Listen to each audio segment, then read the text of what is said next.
అందరికి నమస్తే అండి. మనగడ లక్స్కి స్వాగతం. మనం డైరెక్ట్ వీళ్ళకి వెళ్ళిపోదామండి. మన గార్డెన్లో ఉన్న ఇది విరజాజి చెట్టు అండి. మన గార్డెన్లో రెండు చెట్లు ఉంటాయండి విరజాజి. ఒకటి చెట్టులాగా పెంచాను, ఇంకొకటి బిల్డింగ్ పైకి ఎక్కించాను అన్నమాట.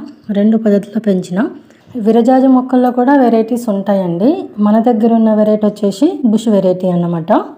నేనైతే ఈ రెండు మొక్కల్ని కూడా నీళ్ళలో పెట్టుకున్నానండి. నీళ్ళలో పెట్టే పెంచుతున్నాను పెరట్లో, ఎందుకంటే పర్మనెంట్గా ఉంటాయి కాబట్టి నీళ్ళలో పెట్టినాను అన్నమాట. వీటిని మనము టెర్రస్ గార్డెన్లో కూడా పెంచుకోవచ్చండి, కానీ పెద్ద పెద్ద కంటైనర్లో పెంచుకునే ప్రయత్నమే చేయాలి. ఎందుకంటే ఇది పర్మనెంట్ మొక్క కాబట్టి కొంచెం మనం పెద్ద పెద్ద కంటైనర్లో పెంచుకోవడం వల్ల హెల్తీగా పెరుగుతుంది అన్నమాట. ఈ విరజాజి మొక్క మనం కొంచెం మెయింటైన్ చేయగలిగితే సంవత్సరం అంతా పూలిపుతుందండి.